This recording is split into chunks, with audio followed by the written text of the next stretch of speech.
to the Big Small Business Show, where we showcase young entrepreneurs who are making an impact in our society. I am Deborah Ezeh, and remember, this show is proudly sponsored by AFRICUNIA, your #1 bio-organic go-to for agricultural produce. On the show today, we'll get to meet a woman who is shattering a glass ceiling in the beautification and makeup world. And this is no other than Rebel by Grace. It's good to have you on the show. It's good to be here. So just tell me a little about yourself. My name is Grace Abayam, and I'm an entrepreneur. I'm a beauty artist. So I don't like to say I'm just a makeup artist. I'm a beauty artist, and I started makeup a while back. And when I was in school, actually, I started doing makeup when I was in school, and then later I took it seriously after school, and then here we are today. So how's life as an entrepreneur? It's hard. I like doing it's hard. It's hard. I think the hardest part of it is the inconsistency. Sometimes you know it's really good. Sometimes it's just there. Sometimes it's bad. You wake up and you're like, "What am I doing? Won't I just get a job or something?" So what made you prompt into makeup? Because I think there are a lot of professions out there, but what made you choose the beautification? So I started makeup as a hobby, really. It was because I was in school and there was strike at the time, and I just wanted to learn something. So while I was in school, it was just a hobby. I would make my friends up and not even charge them and all of that. But after school, I started to realize, people are actually making money out of this thing, and I like it. It's something I enjoy doing. I'm like, okay, why won't I just take it seriously? Else, the intention was not to. From the start, it was not to be a professional, full-blown makeup artist, but here we are. And the way you sigh, like, hey, isn't that hard? It's challenging, but it's very, it's fun because it's something I enjoy. So it's fun, but at the same time, it's very challenging. You meet people. It's very difficult to deal with people, and this is something that is personal. As regards how they want to look and all of that. So sometimes it can be difficult to deal with people and all of that. But it's actually it's nice. I enjoy it, but it's challenging at the same time. So would you rather pick a 9 to 5? Than this? I've tried a 9 to 5. But I'd rather be an entrepreneur, actually. I like all the I like the thrill. Yeah, I like the thrill.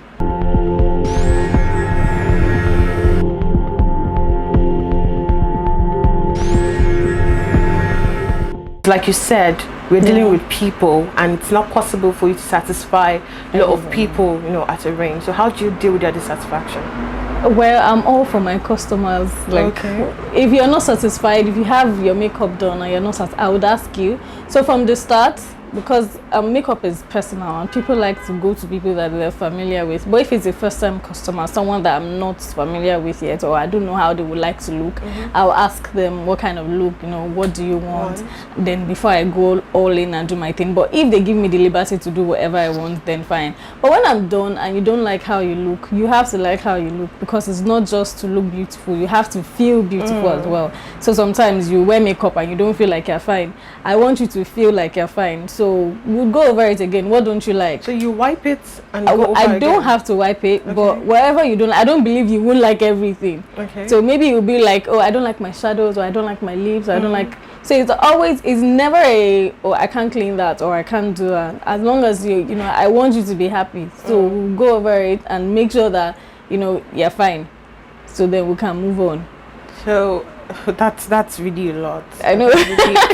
It is, but so much. It is. So now, picking your beauty product, we want to go into your beauty product right now. How do you pick skin tones?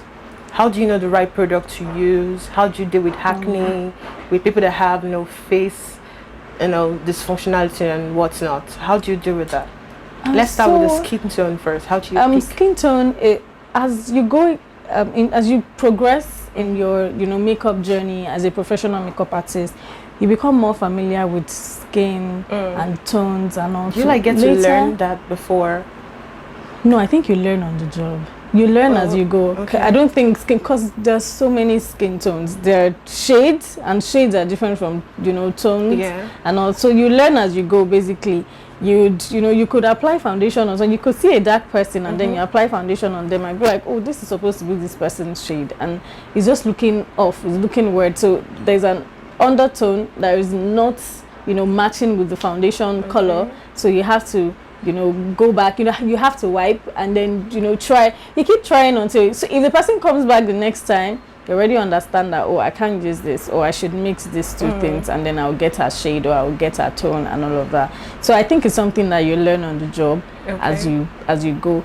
Then for acne, because makeup is a 1 hour in a 24-hour, you know, process. I do your makeup for 1 hour. You have the rest 23 hours to take care of your skin. You have to. I can only advise, or you can use this product and use to subdue your acne, or, you know, make it better. Yeah. But makeup, as long as my brushes are clean, my products are good, I really cannot help with your acne to make it better. I can just, you know, make you look good, but the acne is still there. At the time you wipe your makeup, it's still there. So I can just advise and say, oh, use, or see a dermatologist to make your skin better. And makeup is a temporary fix. Once your makeup is off, you're back to your skin issues. So I can't do anything about I can only fix you temporarily, and then advise that, okay, you can do this, you can do that to make your skin better. Apart from that, okay, I would have to stop you there. We'll go on a short break now, and when we come back, we would portray more on, you know, your points on acne, beautification, and whatnot. Okay. And remember, this show is proudly sponsored by AFRICUNIA.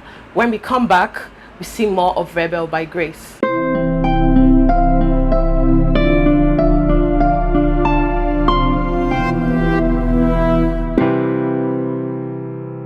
Okay, so before we went on that short break, we were talking about acne, and I just want to know, is that discrimination between someone who has a skin problem and someone who doesn't? Do you treat everyone like alike? I treat it, as I said before, makeup is a temporary fix. It doesn't change anything. I mean, if you come with a skin problem, or you don't, or everybody is the same thing. It's when you wipe off your makeup, that's when you go back to, oh, okay, this is I have this problem at hand. But when you walk into here, you want to have your makeup done, it's okay. Everybody is, you know, there's no discrimination here. It's fine. Do you use the same? Okay, do you give advice on skincare?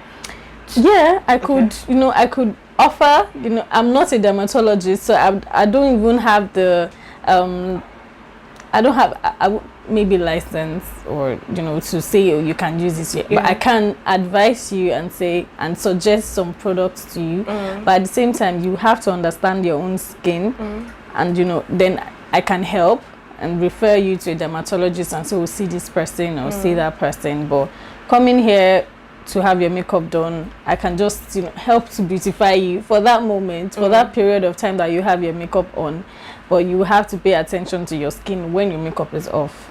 Okay, so explain this to me. Let's look at this scenario. Situation whereby I walk in to your studio and I tell you, oh, I want this, and you feel this is not going to be suitable for me. How do you manage the situation? I'll give you what you want.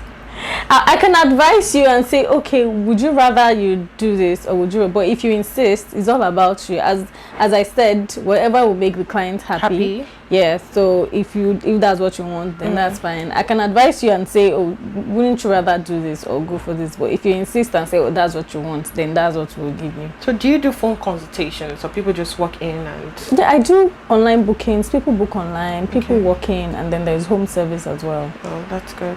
So how do you charge? How lucrative is this business? Because some of us will think of retirement plan. Well, it's not. It's quite lucrative if you know what you're doing. It's quite lucrative. It's okay. I think I charge on average. I don't think it's extravagant. It depends on what you mean by average. Your average, I actually mean my own extravagance. Okay. So do you have a packaging that comes with your, with your brand? And the name Rebel by Grace, we're supposed to ask that, how did it come about? No, we're too busy. So Rebel by Gracie, I think Oh, so the person that inspired that name is Rihanna, actually, because I really like her. She's like my beauty. I love her, and I love her business sense and all that, and she's quite rebellious. So I think that's how, you know, the name came about. That there's no extra story to it. That's Rihanna. that's just about it. So is that your packaging that comes with your, you know, your makeup? How do you pitch to people that this is what I do? How can you rate your packaging? Let's put it that way. Maybe you go again with the question. Okay. Something like, how do I sell myself? Yeah, how do you sell yourself? Like, how would people, when people step out, Yeah.